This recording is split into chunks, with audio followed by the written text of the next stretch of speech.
Hi, everybody, and good morning to you, good afternoon, good day. I probably look a little strange. I'm here in the sort of half light.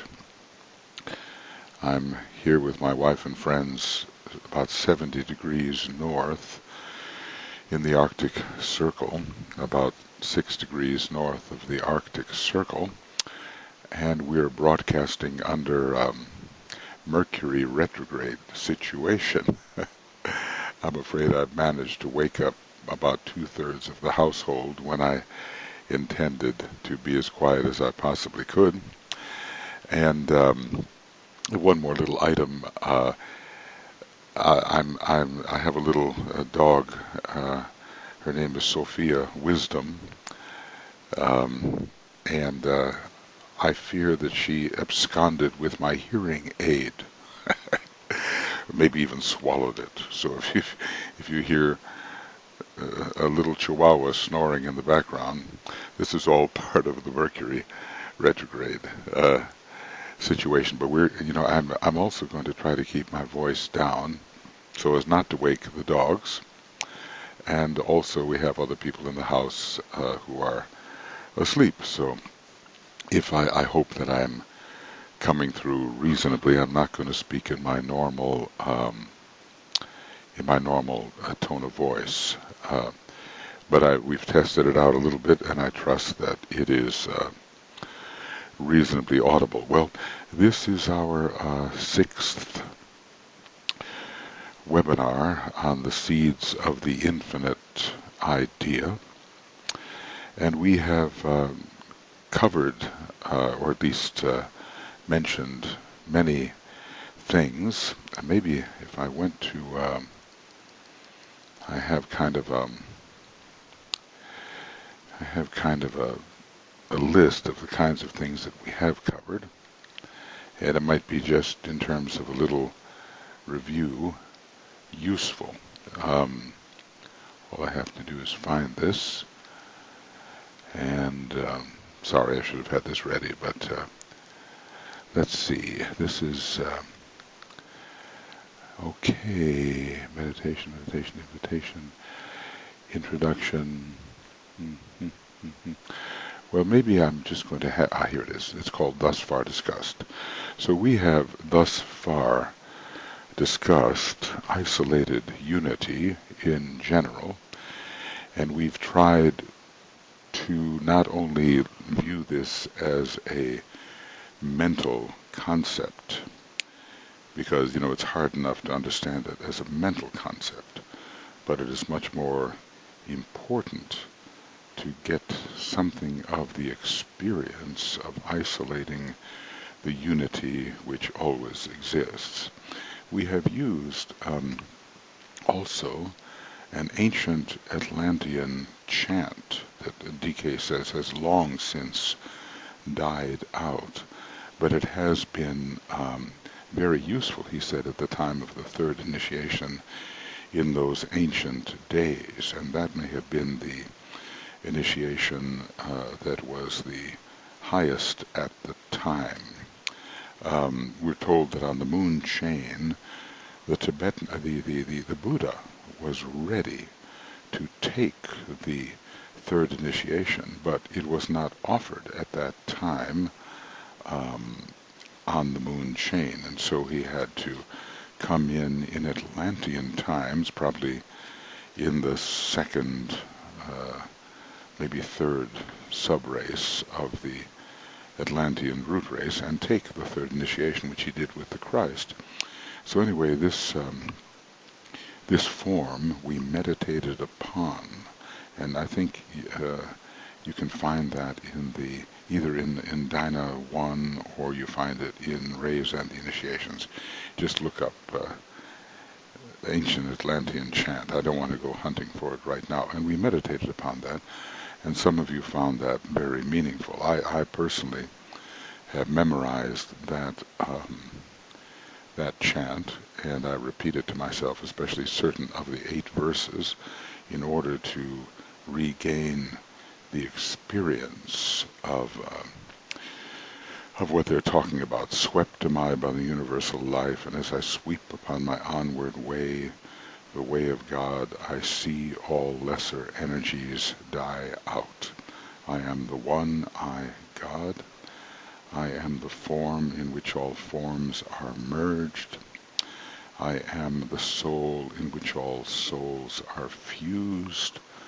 I am the life, and in that life all little lives remain. That's the climactic verse of the 8 verses of that chant.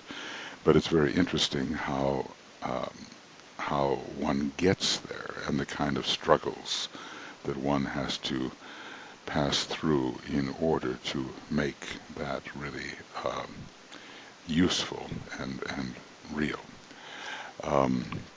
Then we also dealt with the terminology of the identity or the I, and we will, I gave you various of my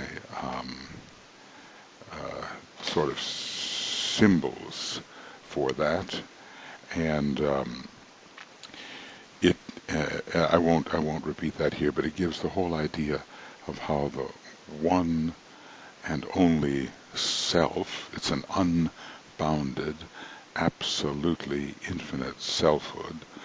The Vedantins refer to it as the self, but other people think that the word self is too limited to refer to it. Any word is too limited. But anyway, how it all descends from that absolute self all the way down into our personality and even into the unconscious personality vehicles and eventually into the tiny little unconscious atom. Well, it's conscious, but it's not self-conscious. And then I dealt with, this is a little bit of a review, right? I dealt with the names of the infinite. In my book, Infinitization of Selfhood, I think I came up with about 241 names for the nameless. And of course, none of it is accurate. It can't be accurate because every time you name something, you finitize it, you thing it, every time you think of something. So really, like Blavatsky said, it's really beyond all thought, possibility of thought. But we learn a lot by trying to discover different angles upon what it might be, and especially upon what it is not. So we talked about the names of the infinite and the different perspectives that it gave. And I've sent a lot of this out to you, and it's also available on the Makara website if you want to review any of these that you might not have been there, and for which you may not have been present. Then there is the, last time we talked about the absolutely infinite, the absolute deity, and the method by which it begins its descent. And DK handles this very neatly in Discipleship in the New Age, Volume 2, on page 285. And he just says some very simple words, and I think the simplicity is better than what I do, but okay, I have to figure it out my own way. Here it is. Being descends to manifest. This is another one of those things about the third initiation. There are these 6 trumpeted words that are even older than the Senzar, he tells us. And number 2, in the beginning he tells us God is, the Lord for A stands firm, and by that he means the absolute deity. Being exists alone, naught else is. He calls it being, okay, he names it, you gotta name it when you're talking. And then he says being descends to manifest. Time then and form agree, being and time do not agree. And right there you could meditate for the rest of your life trying to figure out what that really means. So anyway, the last time we got together, which was number 5, we talked about absolute infinitude and absolute deity when it begins its descent into the Maha Maya. And then tonight maybe we're going to talk Well, what I prefer is that we meditate on these matters. So tonight is going to be kind of an adapted meditation using more the Tibetan's method than my own, uh, because in Esoteric Psychology, Volume 2, he deals with the various energy descents which which occur when you use these advanced methods of meditation. Now, there are three keynotes to these methods of meditation. One is isolated unity, and that's the one we're working on, but there's also inclusive reason for the second ray souls, and then there is presented attributes for the third ray souls, and I think for the seventh ray souls as well. And fourth and sixth ray souls use the same as the second ray, inclusive reason. And strangely enough, fifth ray souls, who resolve, I think, mostly onto the first ray, use the isolated unity method. But of course, all of us, no matter what our soul ray may be, we have to be somewhat understanding of the three different methods. Because we certainly can't say, the Christ with his second ray soul and his second ray monad, that for some reason he doesn't understand isolated unity because he's not on the first ray. That wouldn't make sense at all. Matter of fact, he's probably the greatest example of isolated unity. So when you become a master of the fifth degree, that's when you really understand what isolated unity is. And as we're, all in the lives to come, heading for the third initiation, however many lives it may take, we just begin to understand what isolated unity is. And I'm sure that when a master enters the state of isolated unity, he realizes it's just the beginning of this tremendous identification with all that is in this particular finite, infinitesimal universe. Okay, well, I'd just like to, welcome you all and just say, we'll see how many of us can last, but we have about 38 of us here all together. And that's a goodly number, and very happy that you're able to be here.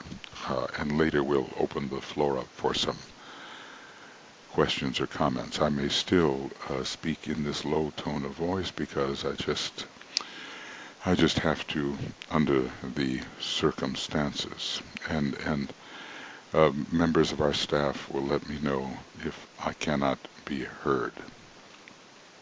So, meditation is the most important, and we're going to begin with our meditation process. This is really an alignment exercise in a sense.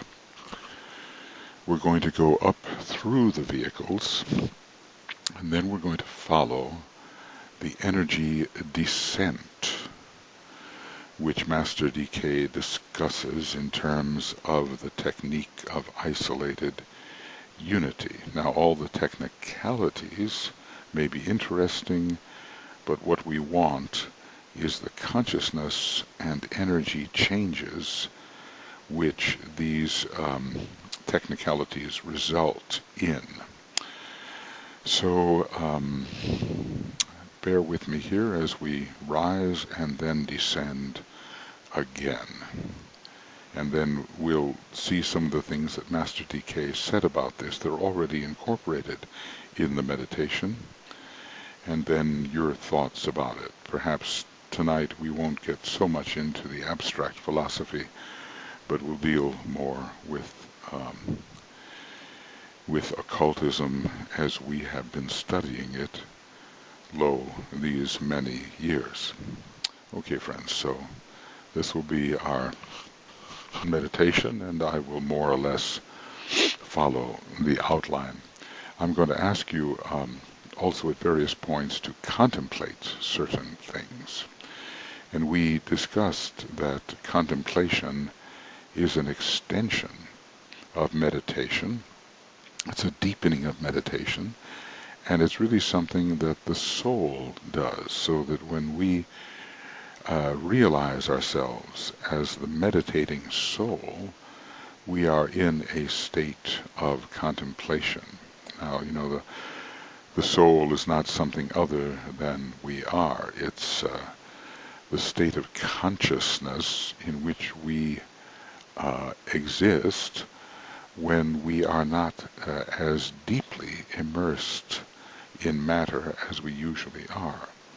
Normally our consciousness is captivated by the lower 18 subplanes, but when we rise into the higher mind and neutralize the effect of those very divisive 18 lower subplanes, we have the chance to enter contemplation, which results eventually in the state of samadhi, which is that very, very high liberated state which involves the full activation of the full head center.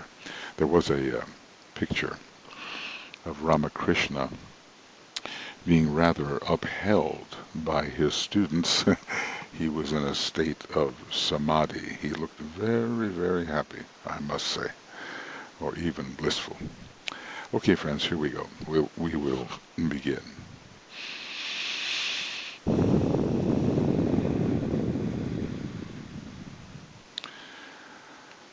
So, our first step is withdrawal.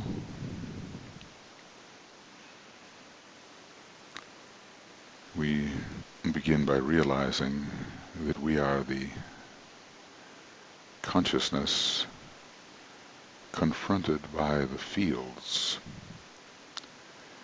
which the personality vehicles reveal.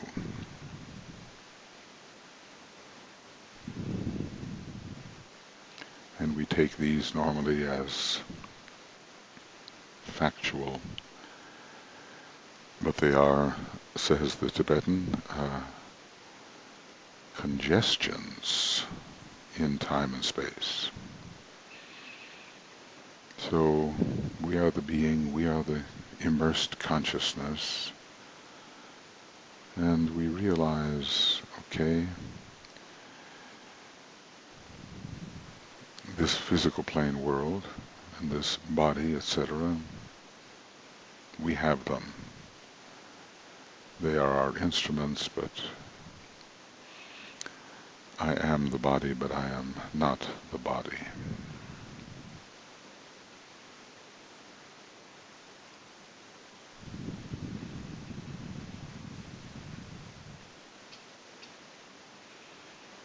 Of course, it will be necessary to locate what one is if one is not what one usually thinks one is.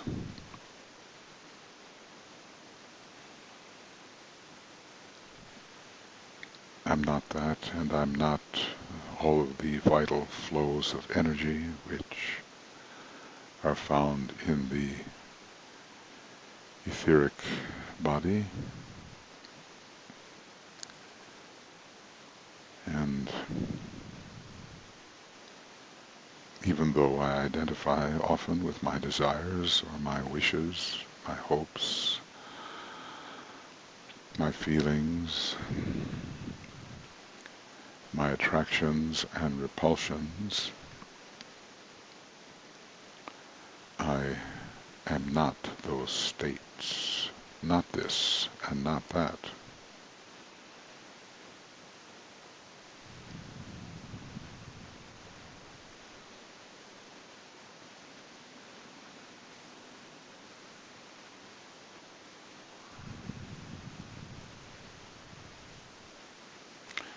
And though I may have many thoughts, and have read many books, and have many words running through my lower mind, I pull back from those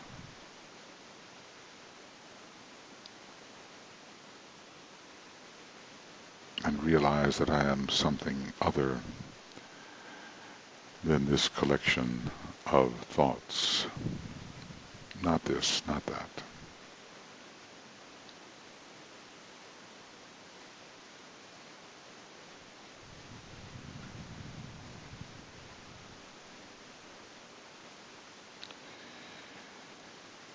In fact, I begin to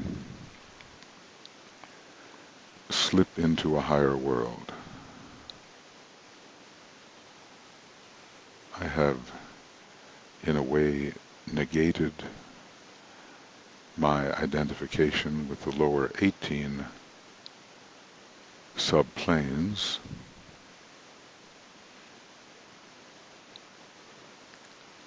I enter a world of a higher type of light, a higher type of love,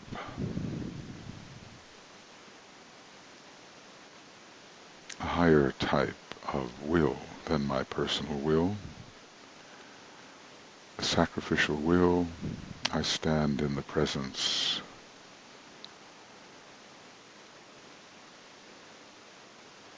of these higher forms of light, love, and will, or power.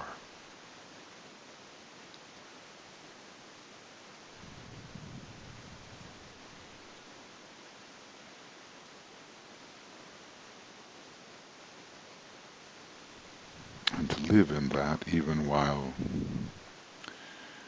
living the ordinary life of the 18 lower subplanes, this is the dual life of discipleship.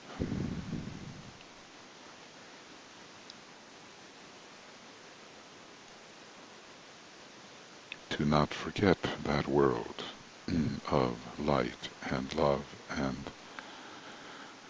will, even while passing through the ordinary presentations.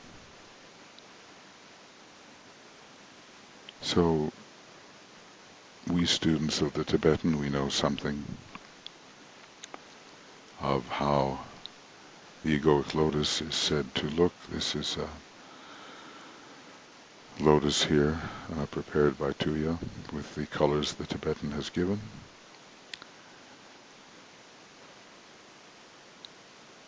We need that causal consciousness.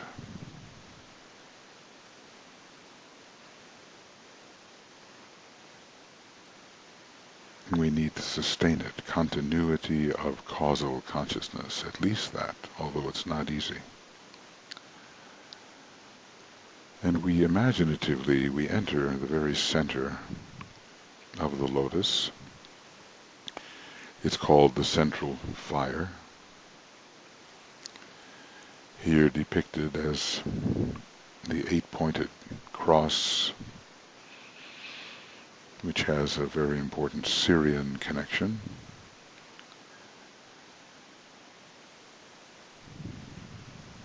That jewel is sevenfold, but has 8 radiations, we're told. And we enter that central fire in our imagination. And when we do, we look out and try to feel the unity which is revealed by standing in consciousness in that central fire.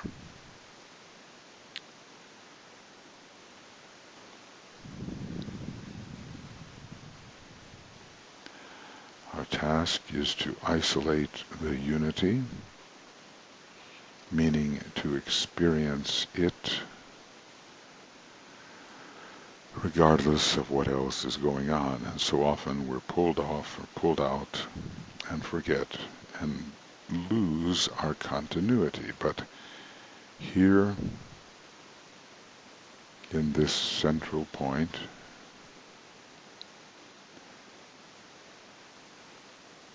we, in no matter what direction we look, the unity, the cohesiveness, the law of cohesion, Jupiter, it reveals itself, and it never goes away, really, regardless of circumstances. And that's a practice, to practice the unity regardless of circumstances. One probably has to remind oneself quite a bit.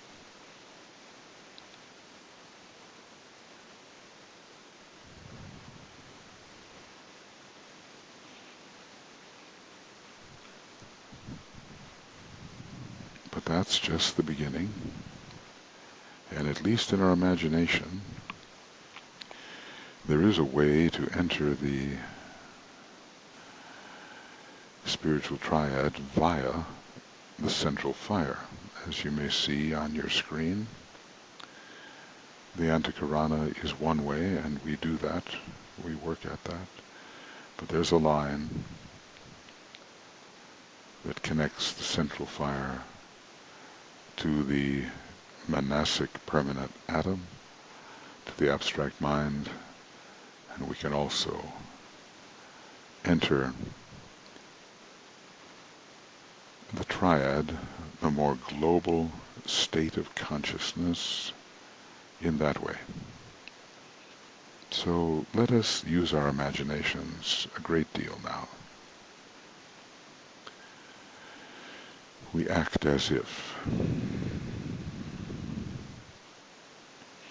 we've been in this central fire, in this world of light and love and willpower.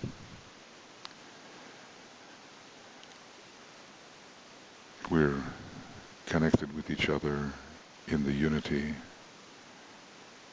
and the connection of all things is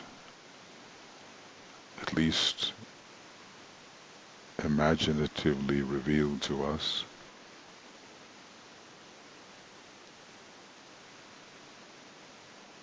And now we imaginatively enter the domain of the abstract mind, reached via the Antakarana, or one of the three aspects of the Antakarana. And we think for a moment about the world process as a whole, the intelligence, the great coordinative intelligence of the world process, all following the divine plan.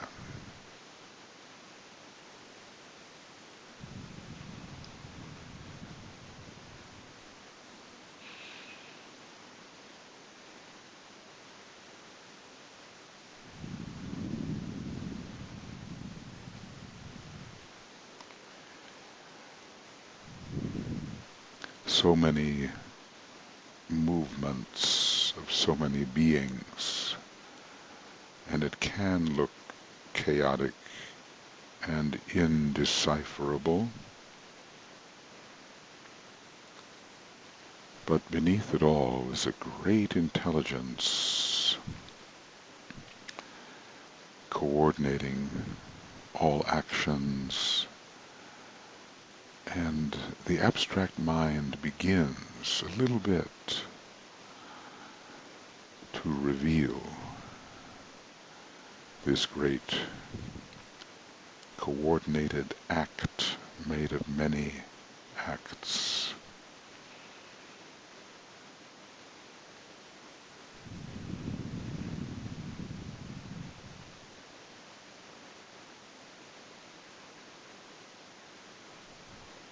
It's all moving intelligently towards that which is conceived in the mind of our planetary logos.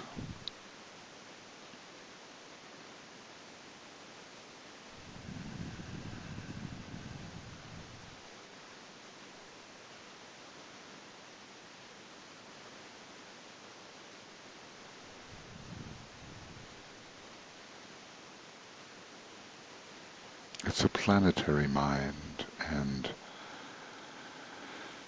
there's not an action any place within the lower three worlds. In this world of becoming, as we call it, which is not being directed and coordinated by a great mind, which is really a cosmic mind on the cosmic planes. But in the abstract mind, we begin a little bit to sense the patterning which goes on.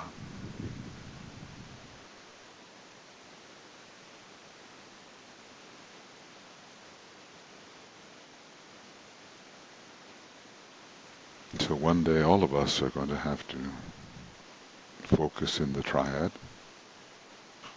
and our first step will be an authentic focus in the abstract mind, and that will be somewhat given to us when we take the third initiation.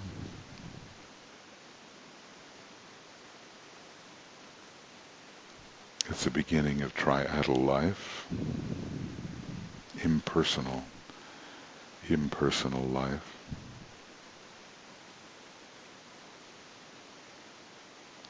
But let us use our creative imagination and take another step into the world of the intuition, which is really a frontier for so many of us, the world of Buddhi,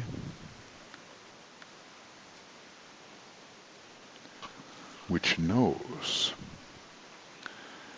the interrelationship of all beings and things through direct vision, or as Master Morya calls it, straight knowledge, uncomplicated by the, what does he call it, the cerebral sinuosity of the brain. The world of direct revelation, where the divine pattern, the before, the after, the now, is all seen at once. It's just seen. It's the real beginning of straight sight, of real intuition. And we, as students of spirituality, we are cultivating that through Neptune, through Mercury, through Jupiter.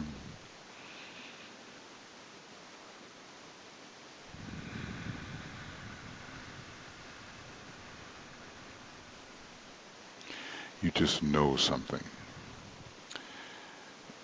And you don't just know it about the three worlds. You know the plan.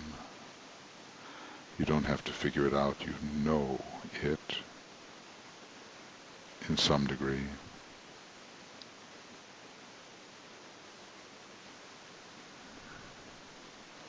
Let us contemplate this world of harmony, of love wisdom, of beauty in relationship, of the divine pattern.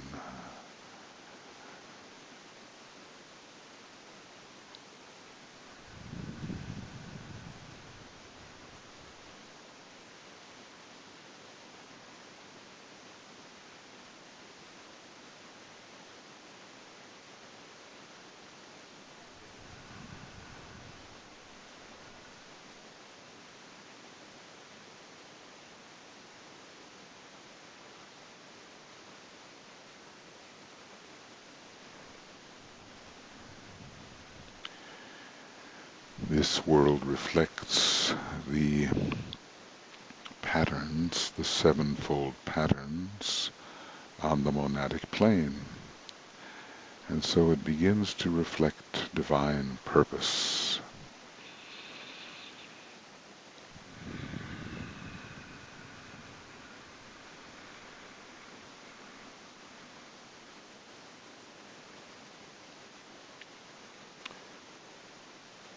and it is a world of harmony and serenity, even though we lose sight of those things with all of the troubles and divisions of our outer world. The masters live in this world of Buddhi. The ashrams are found here.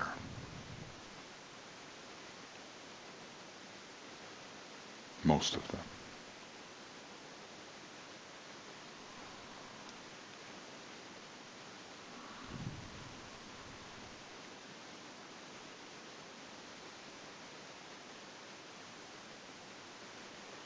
And the Tibetan tells us that the Buddhic plane is particularly resonant in the heart center, just as the abstract mind is related to the throat center and the ajna centers.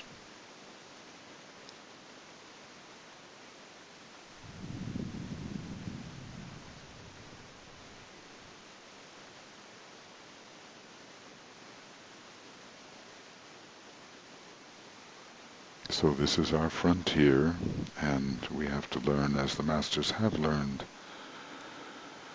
to carry continuity of Buddhi somehow.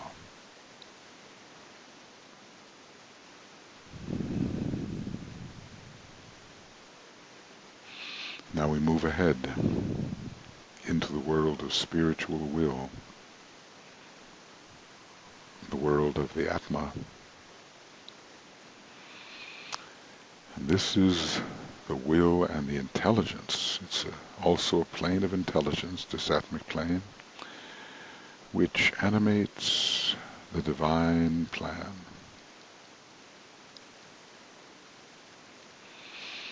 It's the fifth world, it's the third world. The will and intelligence which the custodians of the plan formulate and utilize.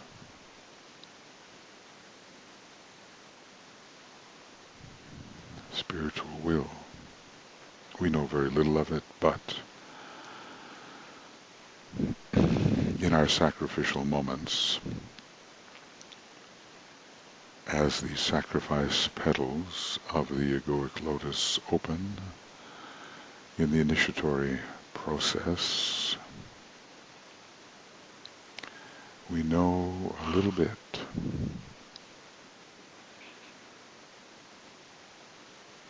about that irresistible spiritual will which should be driving us and all groups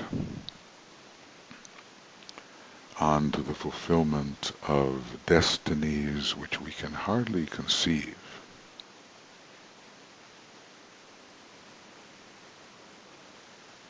Is our life driven by spiritual will, not personal will, not even soul will, spiritual will.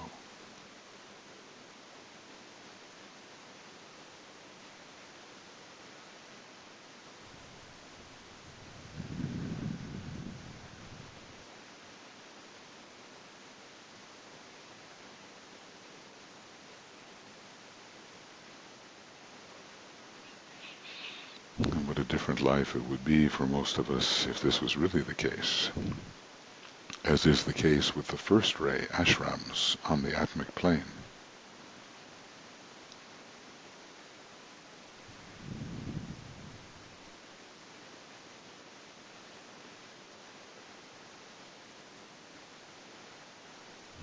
Contemplate this world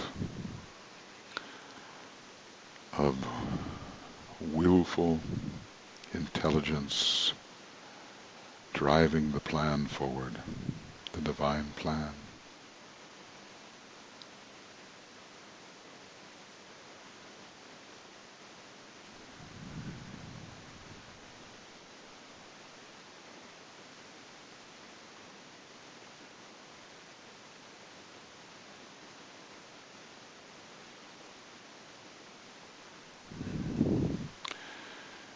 What is the destiny of every human being, of every group, of humanity as a whole? The spiritual will, the first representation of monadic will, takes us towards that destiny. Peaceful, silent will in Shambhala. And the spiritual will represents it.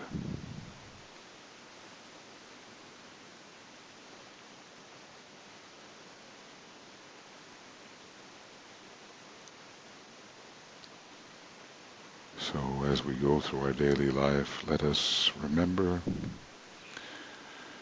we are agents of the plan, which the spiritual will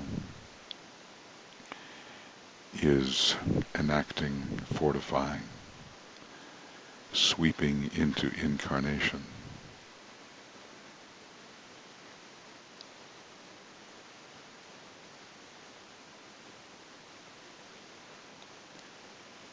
And these higher worlds lie behind all of our activities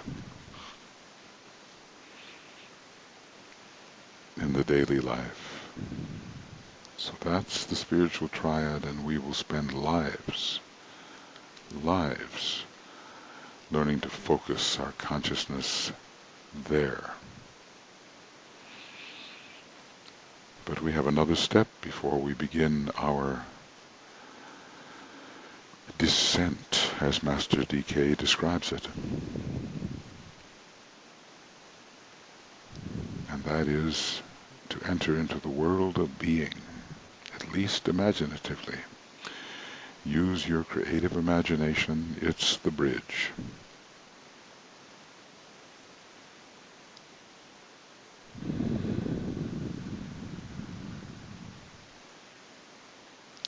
Into the world of being, which is the world of the monad, where that which we call identification occurs in a very pure form.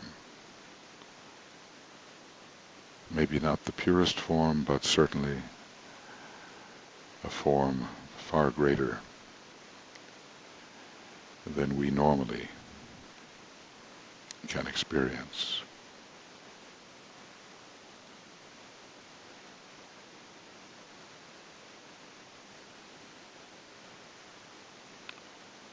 Pure being. The heart of the monad is pure being. Beyond all quality. And yet somehow including them all.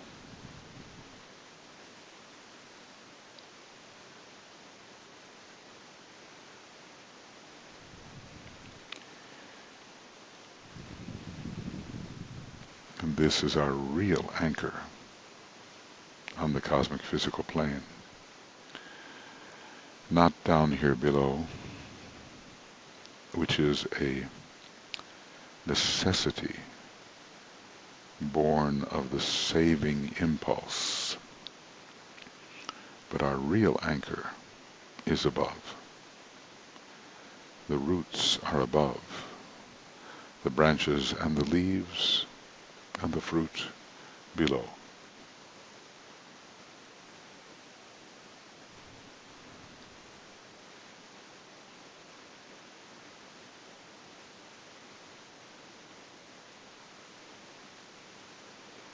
It is not what you are, it is the fact that you are at all, being beyond quality.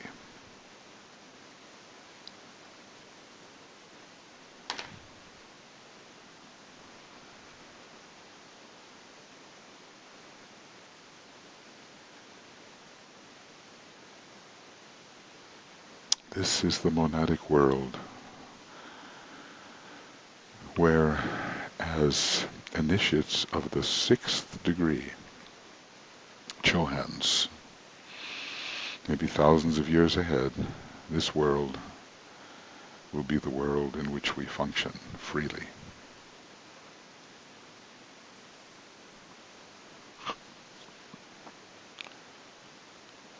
The world of divine purpose.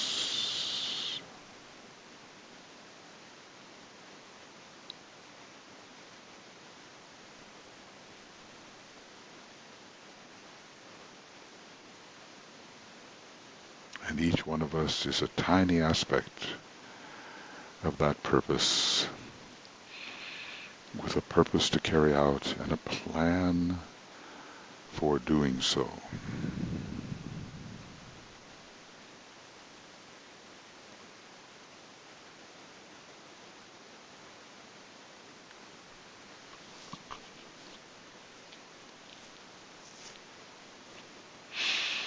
This is, for practical purposes, the very height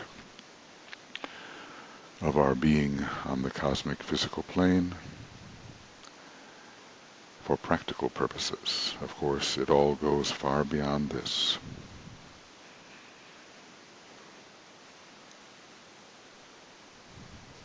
But never forget that you are the monad, and that the soul is the monad, and that the personality is the monad, and that every aspect of your being is the monad, that everything is the one monad.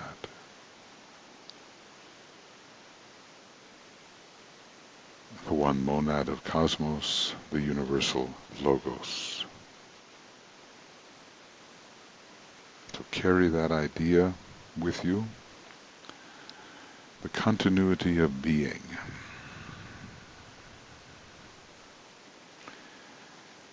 Now it is here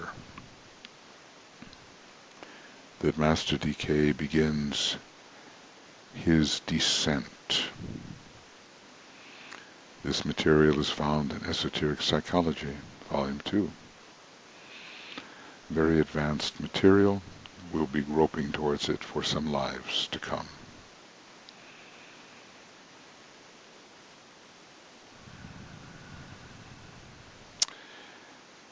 But he says, imagine the energy of this isolated unity process coming from, quote, the highest aspect which man can conceive. We could say, yes, it's the monad, but to me, I imagine this to be the liberated monad in the sea of fire on the logoic plane,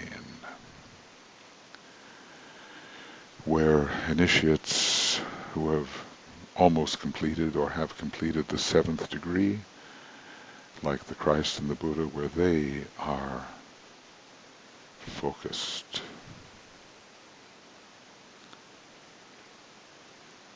This highest aspect we can conceive, and really we can conceive nothing beyond the cosmic physical plane with any accuracy. This is the Leo world, ruled by the hierarchy called the Divine Lives. Leo, identity.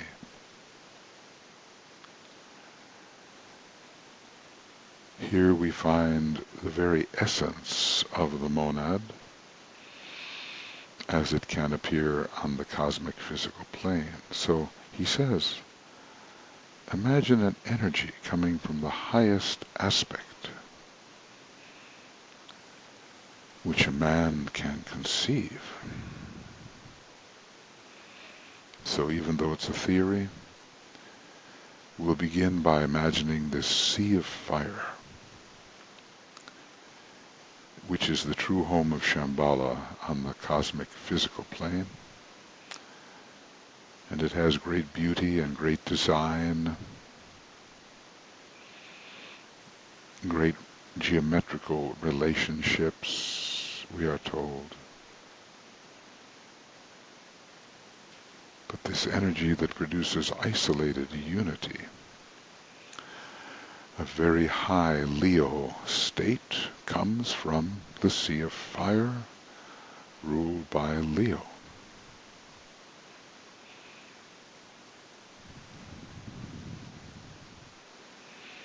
So just plunge yourself imaginatively into that sea of fire. We really know nothing, but let us imagine.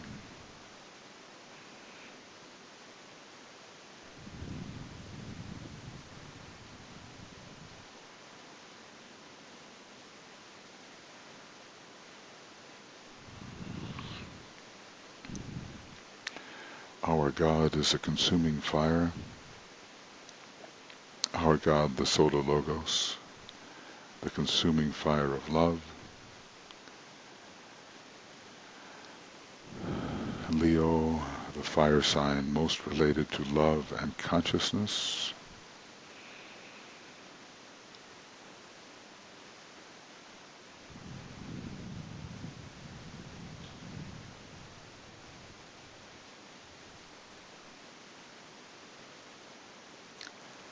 And that's where the disembodied monad has its home on the cosmic physical plane.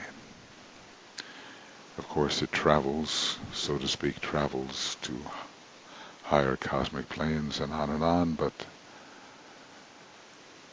the very highest beings we can relate to, such as the Christ and the Buddha, they are still anchored on the cosmic physical plane.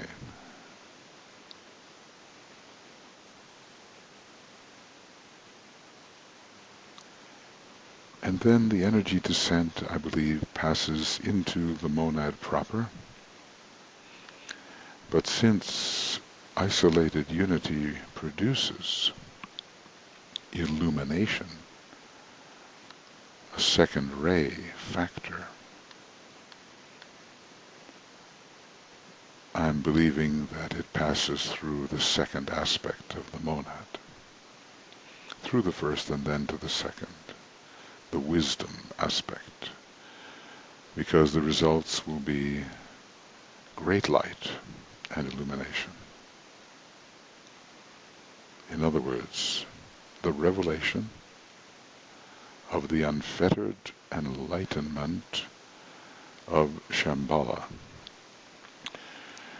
which is, in microcosmic terms, the unfettered enlightenment of the monad, of each monad, the second aspect.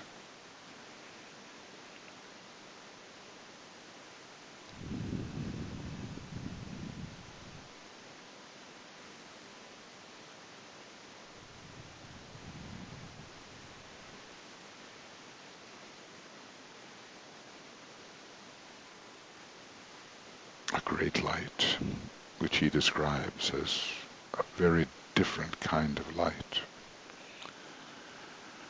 than the normal light of the intuition. And then to the level of Atma, which we have been discussing. And as DK calls it, the center of spiritual will, which is dynamic and effective, but seldom called into play. Into the world of Atma, the stream descends, thus activating our atomic permanent atom, the core of the atomic vehicle, which is in process of being built, especially after the third initiation.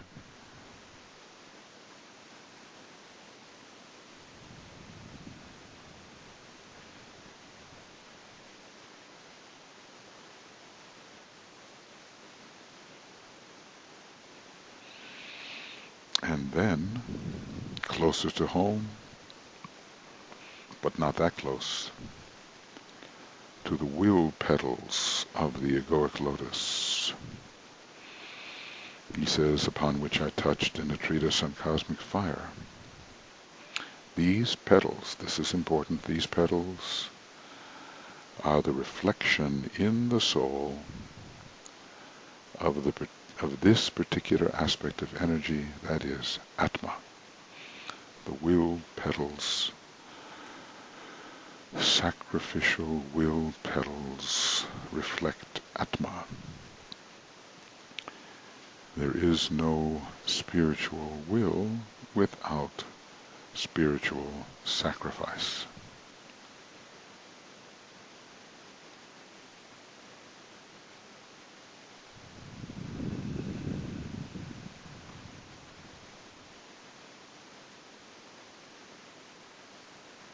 So are we animated by spiritual sacrifice at each initiation? Petal 7, petal 8, petal 9, they open.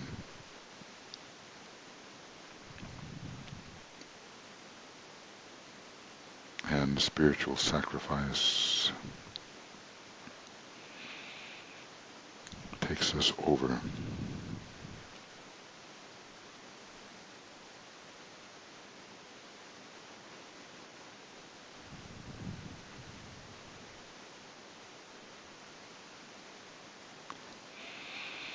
And the stream flows on from this layer of petals to the mind body.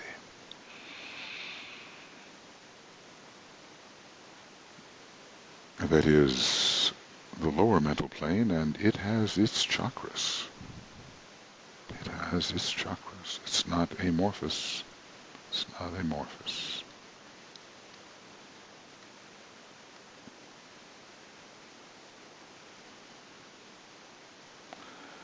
Its petals are there. Here depicted.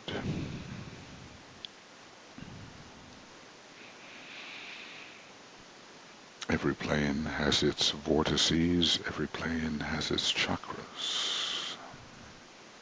So into the mind body, the will and the mind together, representing that starting point in Leo, in the sea of fire.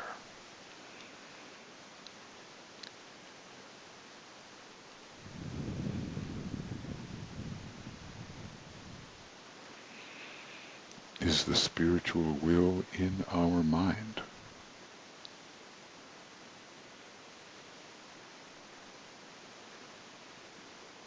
And then to the brain, from the mind body to the brain.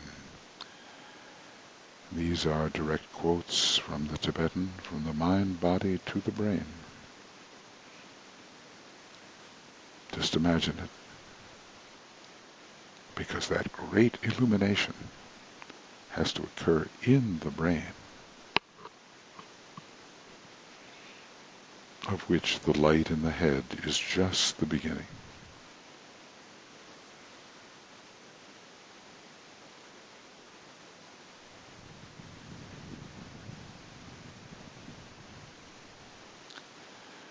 And thence from the brain in due and set time.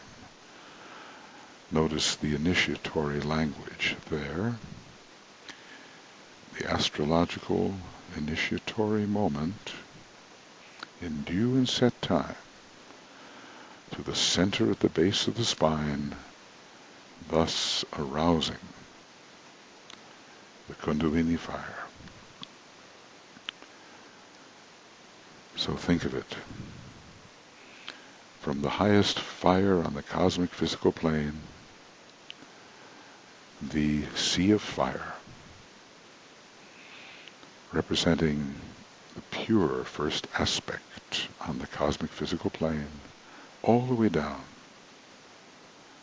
to the Kundalini point, arousing the third aspect of fire. And all of this produces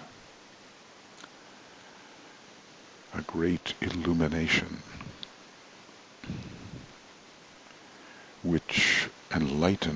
of which enlightenment, as we call it, Satori, transfiguration, it's just the beginning.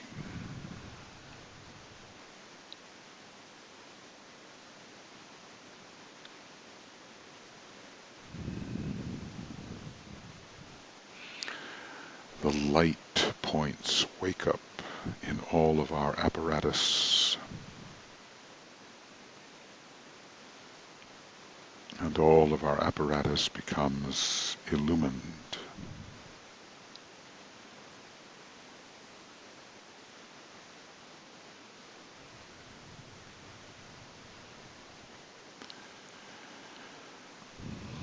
And in this light, we begin to see light. We begin to understand identity as it really is.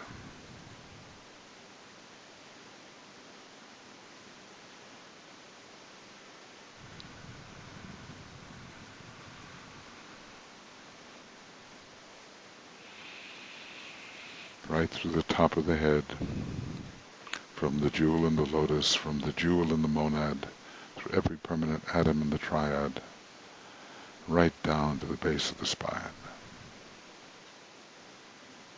It's called the Royal Road,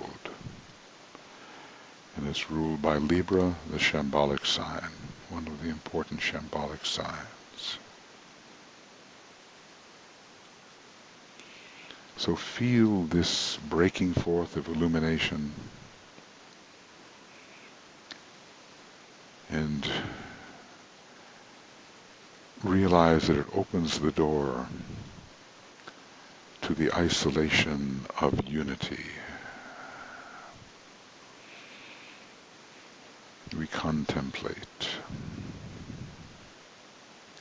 this stream from the sea of fire to the very base, opening the door, allowing us to isolate the unity which is in the mind of God.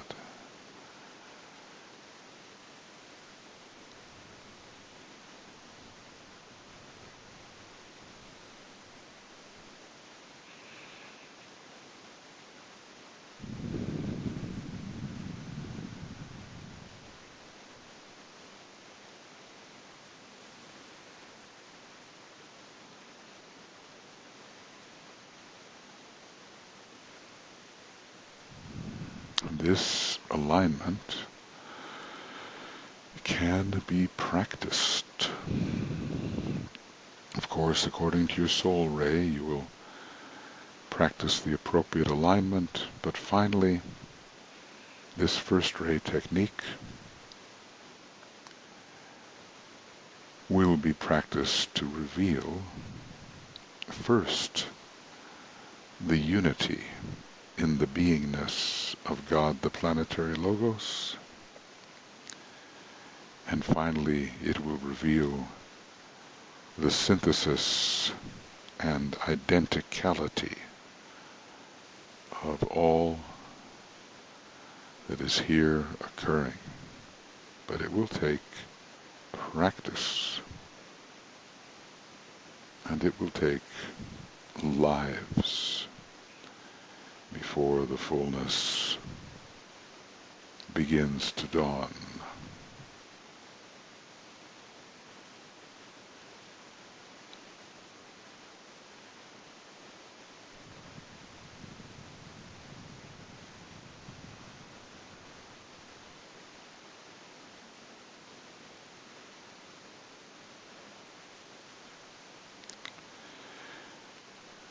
So, I'll be sending this meditation out to everybody, and you can practice it if you wish. But let us close this alignment. It's basically an alignment. Alignment is the beginning, alignment is the end. So Master DK tells us. We'll sound together the great invocation.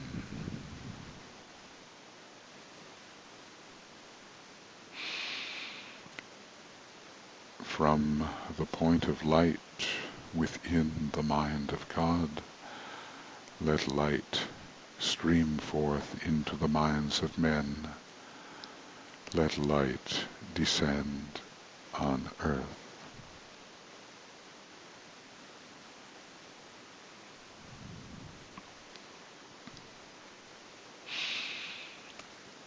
From the point of love within the heart of God. Let love stream forth into the hearts of men. May Christ return to earth.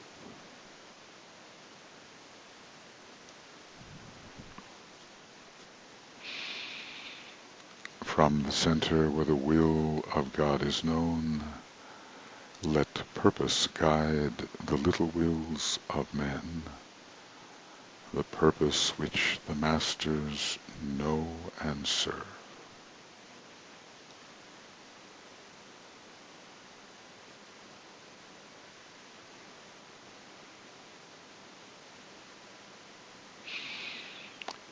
From the center which we call the race of men, let the plan of love and light work out, and may it seal the door where evil dwells.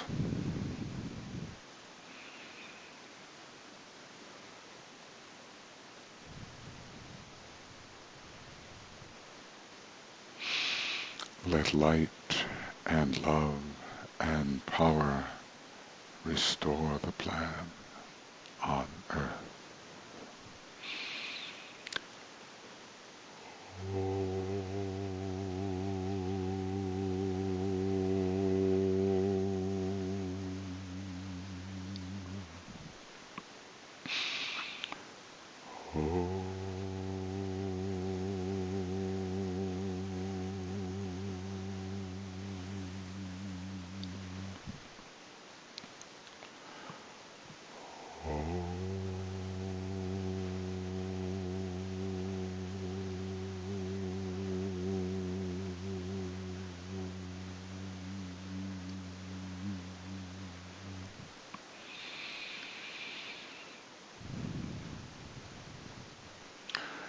So I will get this to you, and maybe if one of our staff members, no, I guess they have to have the meditation before they can give it as a handout, so I'm not in such good shape there, but we'll get it to you. I know these meditations are long, but we're dealing with worlds which are not customary in terms of our normal consciousness, and really we need even more time, and a meditation like this can be broken up into different parts. That's what I would do if I was not doing it in group form. I would contemplate the different aspects of it and then put it together after that. Now, what DK does say here, it will interest the students to note how the first ray disciple, when employing this first ray technique of fusion, soul fusion, ends by producing second ray characteristics, of which illumination, producing understanding love and sympathetic cooperation, is the predominant note. And then we'll include it, the second ray disciple, through rightly applied technique, notice that, it's got to be done correctly, produces, curiously enough, third ray results, of which the use of the creative imagination is the outstanding characteristic. The third ray disciple, through the development of the power to inspire, adds to his innate qualities certain definitely first ray potencies. All are, however, subordinated to the second ray nature of the divine expression in this solar system. So that's, I think, very interesting sort of ring around a rosy there. One produces two, two, three, three, one, and so it goes.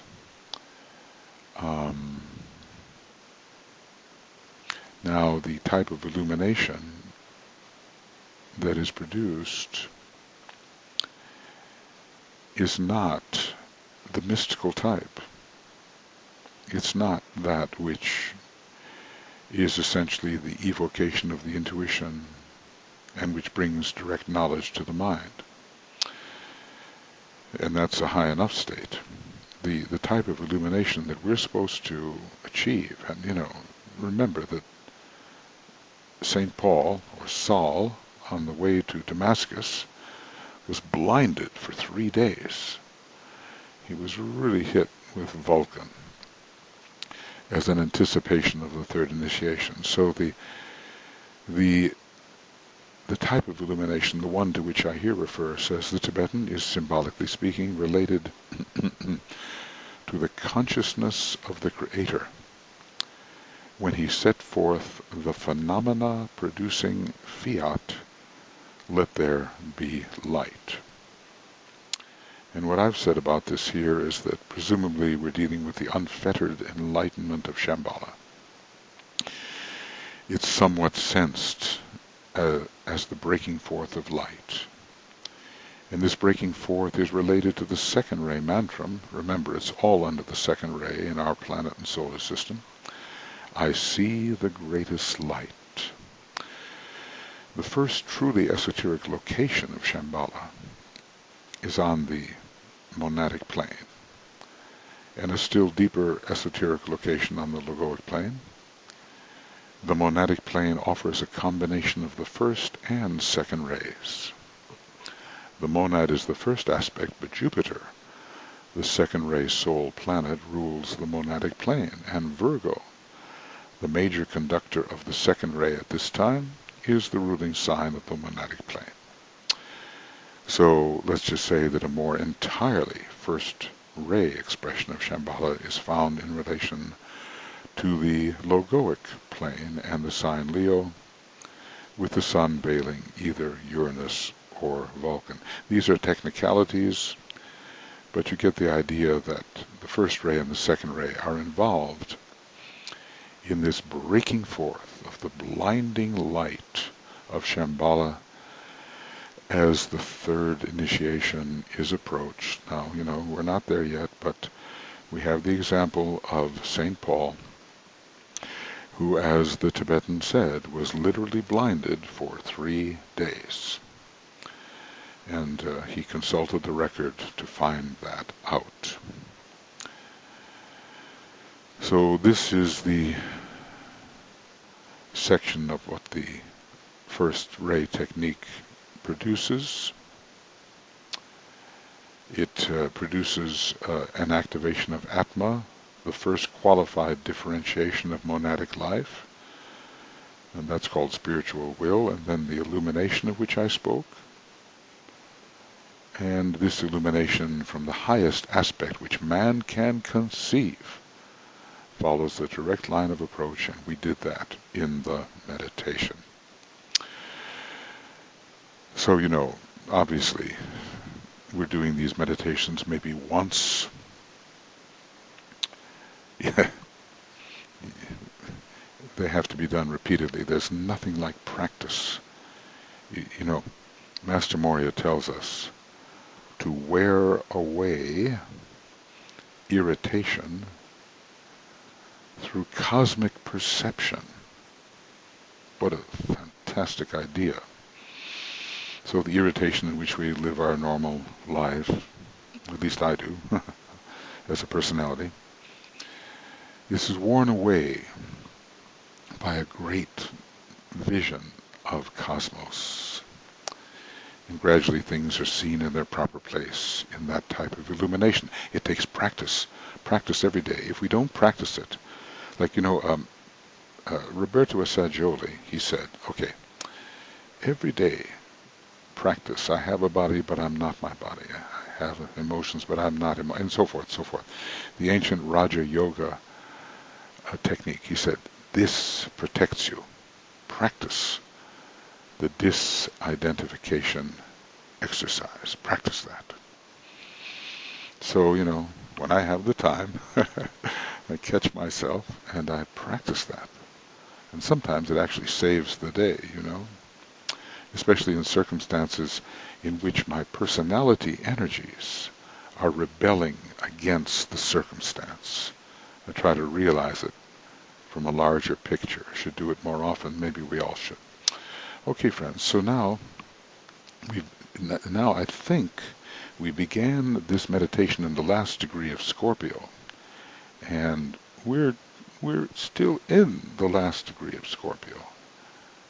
Let's see if I can look at that. Should be, well, any minute now it's going to change into Sagittarius, but I'm not getting my usual, there it goes, okay, and I'll try one more time. Will it show me when the moon moves into Sagittarius? There it is. So we're just, well, it's now just about ready to happen in a few seconds. Scorpio is a profound energy, you know, and Sagittarius allows you to see. So what I'm going to do is open the floor as soon as I can find out where I am here, to any thoughts or questions you may have. We're now dealing with this Sagittarian energy, and if anyone has any thoughts or questions you'd like to offer, I will, if you raise your hand, I'll call on you. And maybe what I should do for the people who are here is hopefully it may change how I'm heard, but it will allow others.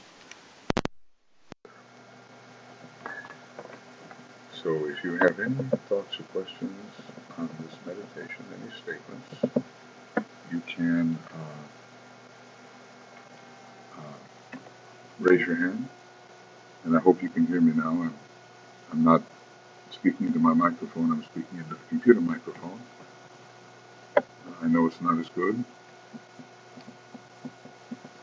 but you are welcome at this point.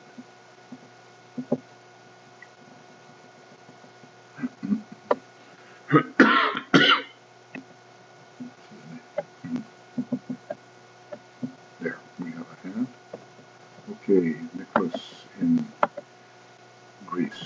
Go ahead, Nick. Hello. Hello, Nicholas.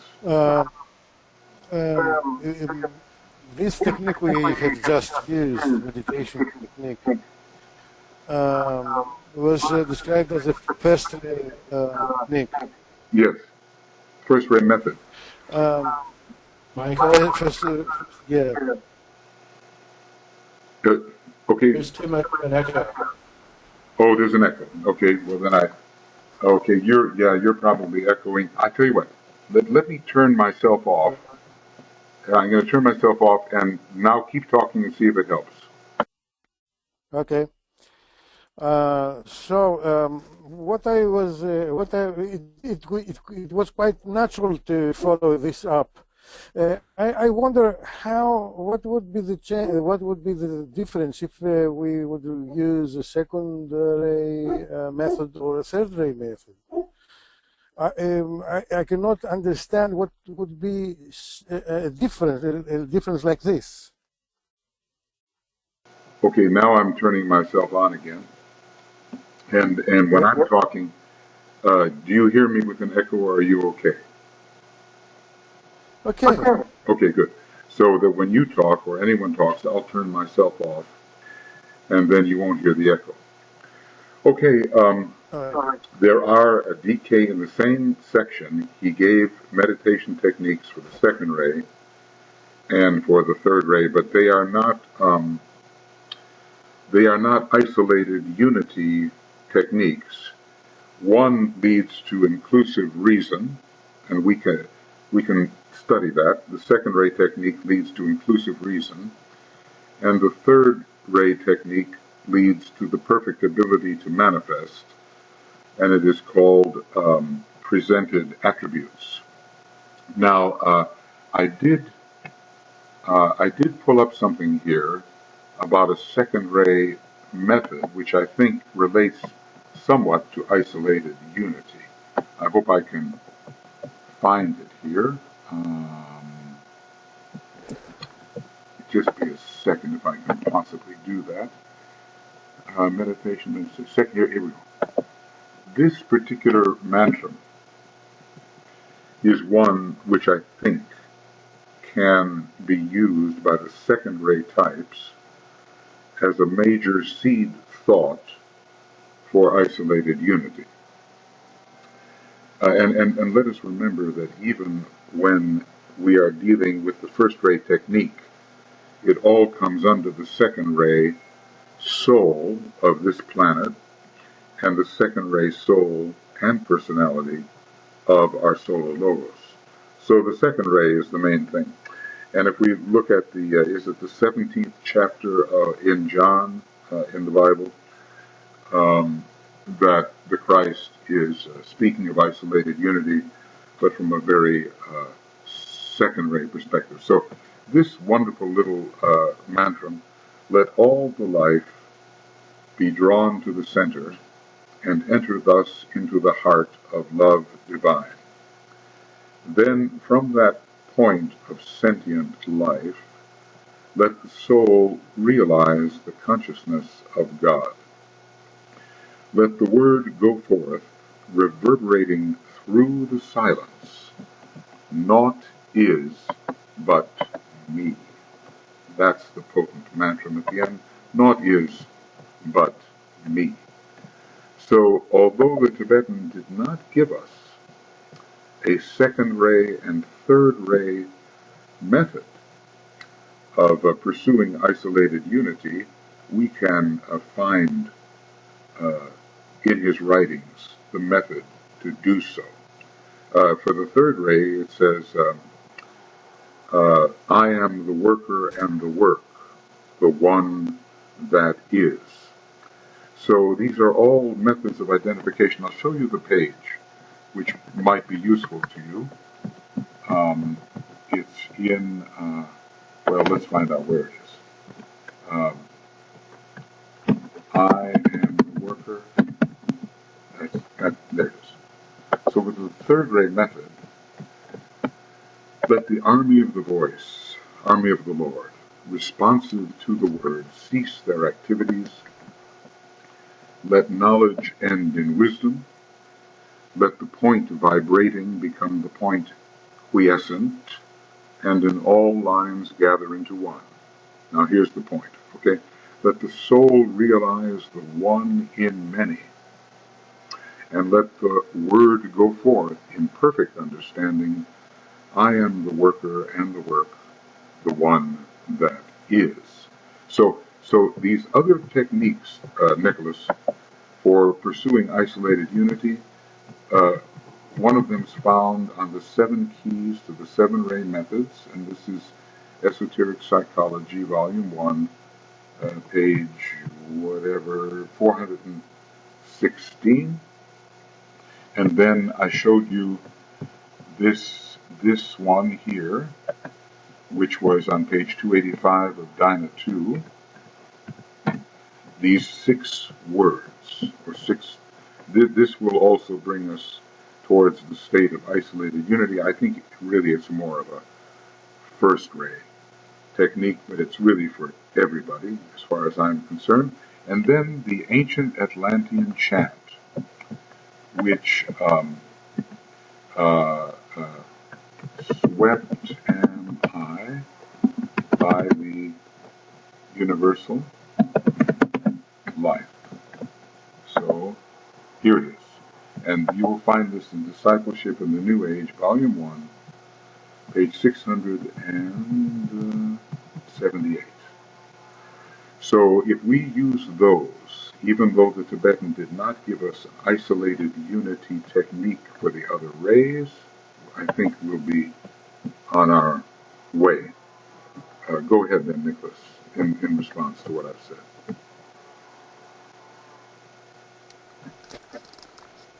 No, it's okay with me. Yeah. I had the answer. Thank you. Okay, very good. Well, look, sometimes the Tibetan makes us go mining, we have to dig for ourselves. And Yeah. like I say, here's the interesting thing. Okay, presented attributes, it's a third-rate technique. Then why did he say that the presented attribute of the Christ was love, the presented attribute of the Buddha was wisdom, and the presented attribute of Plato was the synthesis of ideas? What it means is that every soul ray type has eventually to use all three techniques: isolated unity, inclusive reason, and presented attributes. So even though we may concentrate at first on the one that is right for us, for our soul ray, eventually we have to do all of them. Okay. Okay, now. Yeah. Did you have something further to say, or? Okay. Okay, now my wife has something to say, but can you be heard there? Why don't you come over here? Yep. Can you just say that? My wife here has something to say, but I'm trying to figure out how she can be heard. Yes, you can be heard. Go ahead. Now let's try it. Yeah, I was just, this is experimental comment. While we were meditating, that for me it was interesting to realize again how the Antakarana building is just going on. And I was reflecting about that, the road of Damascus. Like, it has to be until the egoic lotus, where the revelation comes in striking light. Mm. And while we were meditating, contemplating, and these multi-dimensional realizations about the group, the intensity, how it was growing, and at the same time, like there is a beam. I don't know how to describe that. Some kind of so straight thing, which is always so present. And I was thinking, how amazing this life is in that sense, that all of these things which are coming via revelations are just on the way of that, like the road of Damascus, and then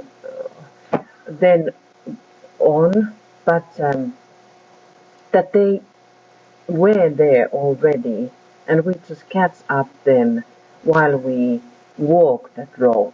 Mm. That was my experience. I think that the road to Damascus, of course, if you think about it now, it's in Syria, and Syria is supposedly the place where the Armageddon begins, of all things. But the road to Damascus is a tangible symbol of the Antakarana. I think that's what you're saying. Yeah, I agree. And I was saying and I meant about that I am realizing that my experiences, I'm that the revelation is about that the experiences are there already, and I'm just catching up them. Yes. That was one of those points. Yes, this is multidimensional consciousness. And what it means is that we already are the monad on the monadic plane. We already are the triad, and we have these different levels of experience which we are even now simultaneously experiencing. Yeah. But in our lower type of experience, that those higher dimensions are sealed away from us until we use that rapier-like alignment to penetrate into what's already happening. What's already happening. Okay, thank you. Other, I'm sorry if the quality of the sound is not great, but I'm trying to open up the. When you talk, I will turn myself off, so you don't hear an echo, and then try to respond to you. If there are other thoughts or sharings that you would like to offer.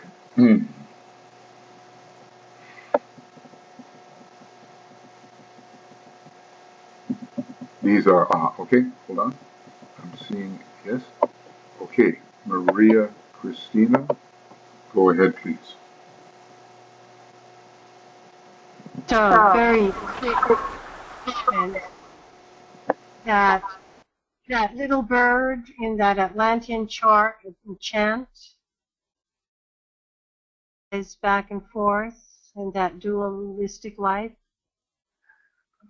between heaven and earth. That flight in itself builds the Antakarana. Whether done consciously at first, as with the knowledge petals, and then with increasing consciousness of that process fulfilling itself. As we enter the love petals, as we enter that second tier, and there create that platform of group love, cold it is, yet the warmth of the group love moves you towards the higher petals. Anyway, that little bird I relate to. That's all.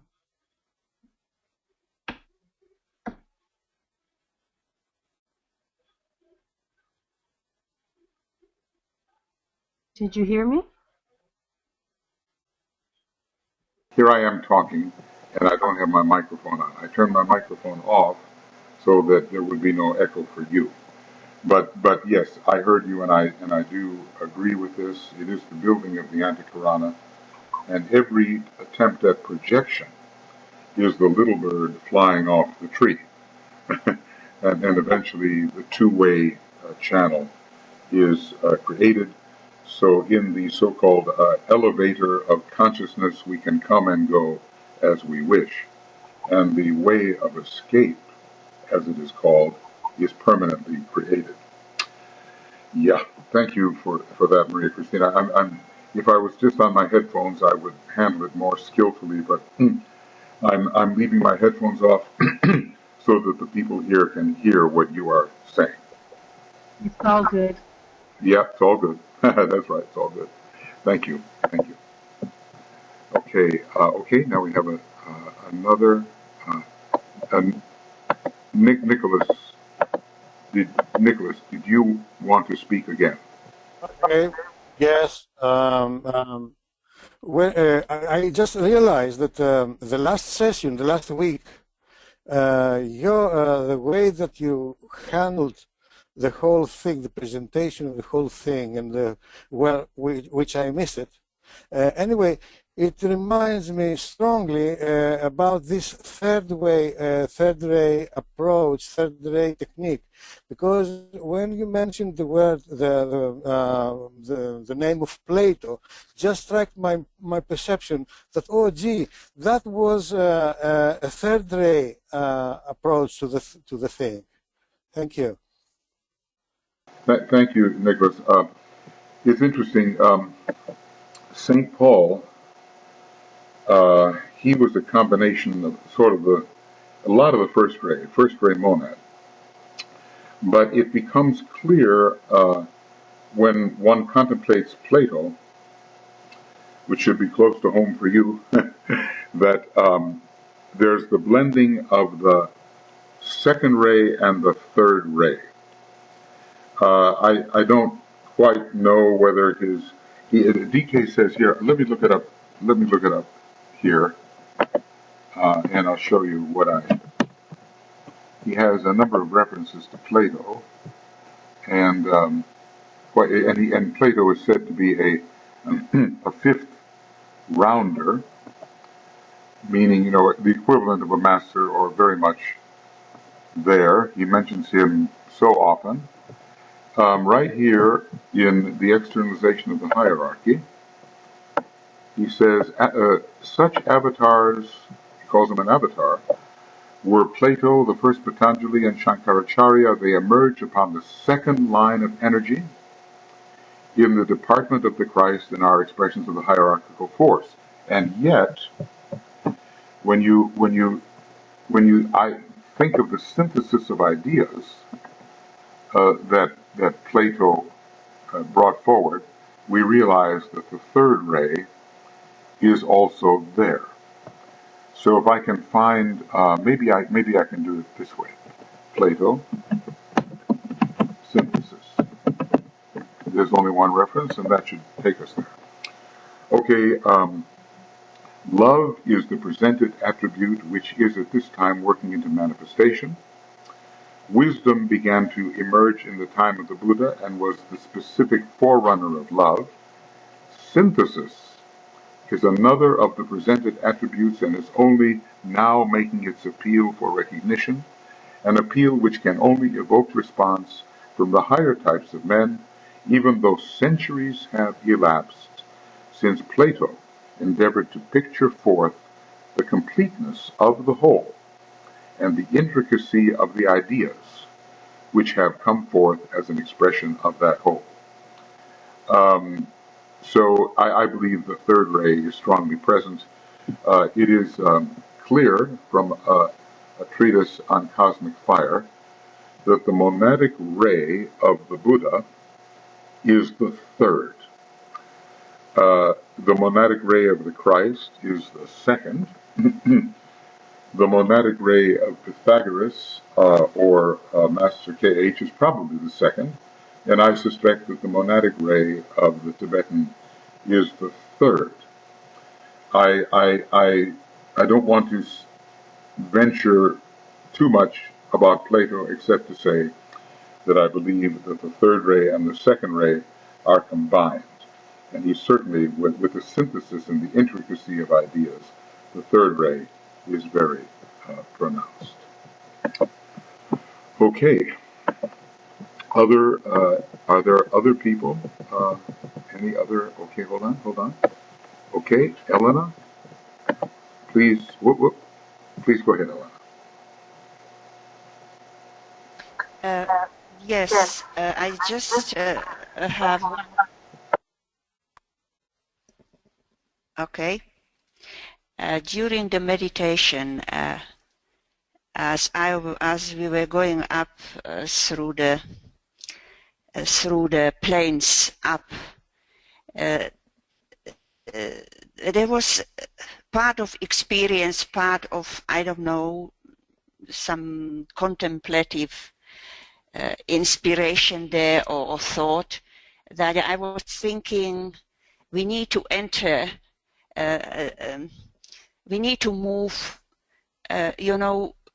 from the world of light. I was thinking about darkness because I entered some kind of darkness, process of darkness, and the thought came to me, that if we're going from the world of light into the world of life, which becomes darkness, because the purity then of the darkness, it came to me that we are approaching, this highest level somehow through that darkness of the Shambhala, because it has to be the contact with that Shambhala, which, as you say, is the logoic plane, where I thought that, this a perception of this darkness somehow came to me. This is all I want to share.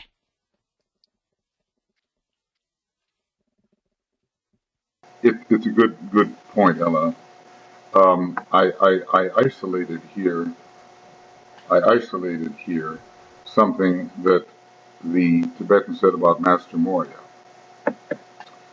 Ashrams on atmic levels are under the control of Master M, who fosters the will aspect within the developed forms, and who, as the old commentary expresses it, adds darkness to light so that the stars appear.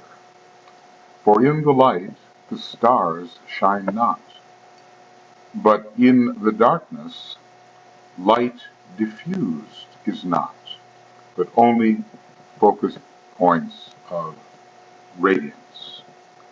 So, you know, I think he's dealing very much there with the intuition and the dark light of Shambhala. And, you know, although the logoic plane must be on the cosmic physical plane the most blazing plane there is, for us it is because of our capacity, limited capacity to process light, we are blinded by it.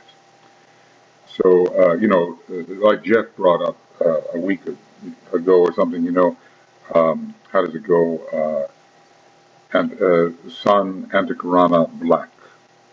It's the fifth formula, which you can manipulate in different ways, you know. You can turn it around and around, but Sun, which is the egoic lotus, Antikarana through the triad, black, the world of Shambhala. So what is black to us now is the area of intensest light, and as we go along with the divine will, these areas to which we are now blinded, just the way St. Paul was temporarily blinded, they will be revealed to us. So thank you for your thought. And yes, what I'm trying to do here is to turn on. Okay, I'm trying to turn on so that everybody can hear a little bit these different people that are here, so they can hear as well. Thank you, Elena. No, it's okay. Oh, I can put can you hear now? We hear. Oh, okay. Now I'm going to put my microphone back on because people here figured out how to listen to it without.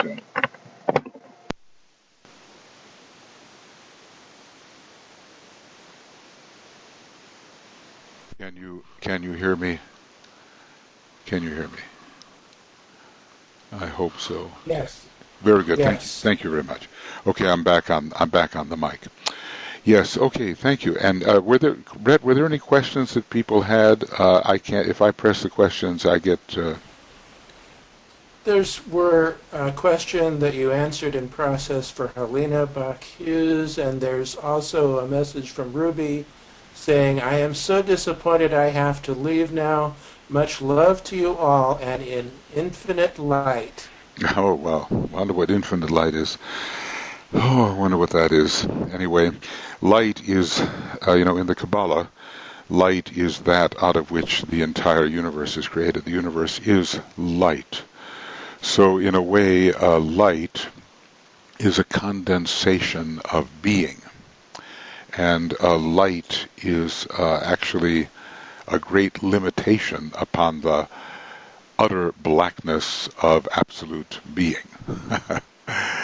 These are just words, but as we contemplate them, they will make more sense to us. Now, is there anybody else? Oh yes, okay, Catherine, there you are. Catherine, you're on the web. You should be able to hear you. Hello. Hi, Catherine. Can you hear me? We can. Hi. Hi. Fantastic. I've been quite silent for some time, and I thought I'd better start talking sooner or later. I was with you last week, by the way. I was Aggie last week. I was just on her computer because we were in Adelaide packing up the SF office. So oh, wow. That was me. I'm sorry. It was only me. End of an era. End of an era. Yes, it was. Yes. It's very sad, but yes, it was us. It was me, sorry. Yes, it's quite fine. Go ahead. Yeah, I just wanted to bring up, quite a few years ago I had an experience of a Brahma meditating life into existence, and it reminded me of what you were talking about in Dina 2 on page 285 about being descends to manifest. Yes. And that reminded me of that experience of the Brahma, very, very small, that was meditating all life into manifestation, and as the thoughts came in bubbles down of all these different things, it got bigger and bigger and louder and more solid. And it would, yeah, so it just reminded me of what was said on Dinah too. It's important. I mean, you know, we have these experiences, and Master Morya calls them our fires. He calls them our fires. And he says we should preserve our best fires. Now, you know, what you said reminded me also, you know, the note of nature. It's the note Fa, it's the note F, it's the green note, and it's the Brahma note. And what Master DK says that none of us could stand to hear the note of nature sounding in its fullness. We would be completely disorganized. So it sounds like you were on the track of that which was producing the forms, the Brahma aspect. Thank you, Catherine, and lots of blessings. Yeah, go ahead. Yeah, go ahead. Thank you. There was just a couple of other things. One was through the. I must say that as I've been following these webinars, that this particular webinar, the energies has changed for some reason, and I was picking up around about the Antikarana, like what Tuya was saying. But firstly, because I've actually been following it on a completely different line. There was a whole thing that was been opening up, but firstly I was just going to say that I saw that Capricorn with peace entering Capricorn. Yes. Which was very interesting, and it was the sign, the symbol Capricorn with this peace entering inside of it. So that was one thing, and then the other thing was what this whole thing about seeing the world with the Antikarana being built, but on geometrical figures. So there was one inside another. It was like a crystal form that was surrounded by a greater geometric figure, and I would call it panels that lifted up. So it was housing the energies that were being set up by this crystal that the World Group was making. And then the top of this geometric figure that surrounded it, the panels of that lifted up, and it was like it was an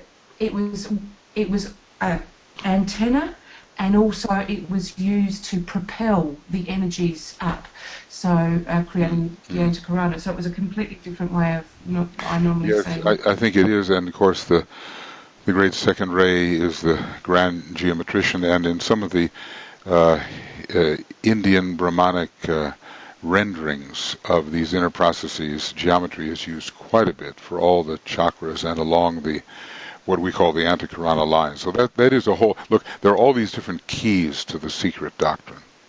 You know, I mean, how more than 7, 11, 12, they're listed. You can collect them, the keys to the secret doctrine. And sort of we're using here, this is a different approach that I use tonight. It's much more connected with the Tibetan, and I wish I could stay with it, but I can't really, because ultimately I'm using a third ray approach to a first ray matter, and the result will be a second ray illumination. I'll do my best, but what I'm trying to introduce gradually is different ways of thinking about this substratum, and each of these different ways hopefully will be a way in for someone to the experience of the great homogeneity or the synthesis out of which all articulated diversity arises. So different people will have different approaches, and I'm kind of offering what I can. But here I thought we'd better see what the Tibetan says about it, because after all, he is the expert. Thank you, Catherine.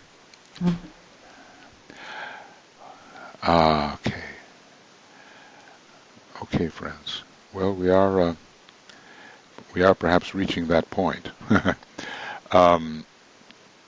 Almost the 2-hour point. I like to keep these to about 1 hour and 45, 2 hours, something like that. If anybody are there any further? See, look, this is a slow process. Let's not think that by using words and thinking we with our, sort of our mind as it's presently constituted, that we can just grasp what this is all about. This is a deeply, deeply felt process, ever so subtle. If you read the old Upanishads, you'll see how subtle this is. And my friend Brett here, he sent me something that showed that this seed thought method is very old in the Vedantic tradition, making comments about the nameless one or the unbounded one. So I'm going to study those as well. But the idea is each one of us has to have the formless experience. Now, you see what I mean? Our consciousness is filled with forms. It's just filled with diversity. This is happening, that is happening, blah, blah, blah, blah. Regardless of what is happening, nothing is happening. I mean, okay, it sounds a radical statement, but you know what I mean? In other words, the continuity of being is forever, without beginning and without end, and if we can tap into that, then all of the phenomena will be seen in their proper context, which is as secondary extensions of the absolute infinitude. So, we're aiming high here, and we're trying to live the dual life of the disciple on quite a high level, in which we anchor simultaneously, as in Greek philosophy, within the world of being and the world of becoming simultaneously, and without compromising either one. Okay, is there anything further before we will sign off? Now, I've been holding these meditations at 5:15 here Finnish time, 2:15 in the morning, and and I pity my friends in England, where basically the program starts at 3:15 in the morning, but I started at 5:15 because it was 15 degrees of Leo, perfect for isolated unity, and I've just kind of continued this 5:15 thing. Whether I will continue to do that at 5:15 or move it to 6 or move it to 6:30 or whatever has yet to be decided. I'll try to keep these things going on a fairly weekly basis. Up here in the Arctic, we have had storms and electrical outages, and I consider that we're lucky so far to have been able to have this program without it suddenly disappearing. So what I'll do is I'll send you the link once all of this is converted, and you can listen at your leisure if you wish to. And then next week, for the moment, let's just say I'll send you something next week. Whether I can or cannot, within a day before, approximately a day before, I will send you the link if I can, or apologies if I cannot. But I'll keep it going because it literally it lasts forever, just the way we have been forever. Now, when we think of ourselves, how do we think of ourselves? Usually it's in some form, this body, this vehicle, this monad, blah, blah, blah. But all of that is secondary to what we absolutely are. And when we come into that kind of realization, we have really disidentified in such a manner that we can truly identify with that formless infinitude which we have forever been. Okay? So let's just close. Unless does staff want to say anything? We have comments? Okay. Are there? Yes. Yogi says, so fine an effort and many thanks. Love you all. Okay, thanks, Yogi. Appreciate that. Thank you. Thank you so much. Alex says, there is a book by a Vedantist, I cannot remember his name, and it is called Nothing Ever Happened, which I find good to remember during times of drama. I really understand this method of thought because it seems when I think of my own method of thought, that I've been on this line a long time. And while it's true that nothing ever happens, it's also true that every possible thing that could ever happen all happens simultaneously forever. So, we can't help but live in the world of duality here. And I would not want to put all of my eggs in the nothing ever happens basket, because while it is true, it as my old friend Annie used to say, it's a total half-truth. Total half-truth. Everything happens forever, simultaneously, and nothing ever happens. Or let's just say no thing ever happens. And yet it's all happening. Okay, when I used to work at the Lucis Trust, this guy and I, we used to arrive fairly early in the morning, and I'd have to open the door for him, and every time I did open the door, he was a bit like the dweller on the threshold. He always would say, "It's all happening." And indeed, it is. Okay. Thank you, both.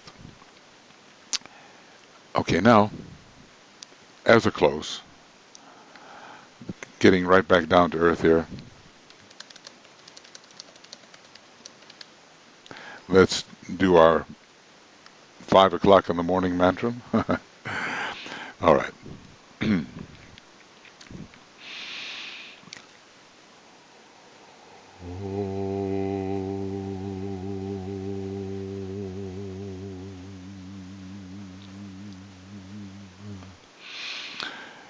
May the power of the one life pour through the group of all true servers.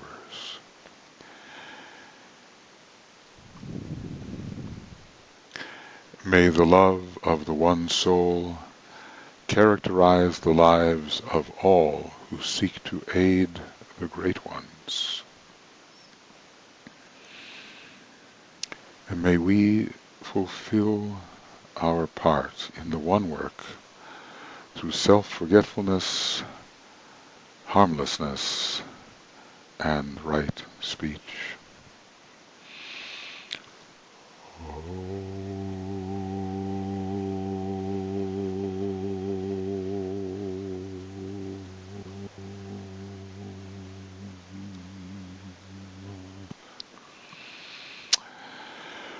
Okay, friends, thank you very much for attending. I'll get this out to you as soon as Brett and I can get it out, and there's lots to think about and lots to never think about. So we'll keep working towards the state in which we have been forever, but just don't happen to realize it at the moment. So I'll just say farewell, and we can unmute you, and we can have our cacophonous goodbye. You work from the bottom, Brett, and I'll work from the top. And I can't unmute Alex. I don't know why. But thank you, and have a very nice day, morning, evening, whatever you're having. Thank you, Michael. Thank you very much. Thank you. Thank you. Thank you so much. Bye. Good night. Bye-bye. Good night, Sam. Good night. Hi, Michael. Bye. Good morning. Good day. Good morning. Hello. I think this is what we call Take care of yourself. Love you. this is what we call Ciao. simultaneity, isn't it? This is simultaneity. And it's all happening. Okay. Bye-bye, everybody. Bye-bye. Bye-bye. Bye-bye. Good night. Bye-bye. Bye. Bye. Bye. Bye.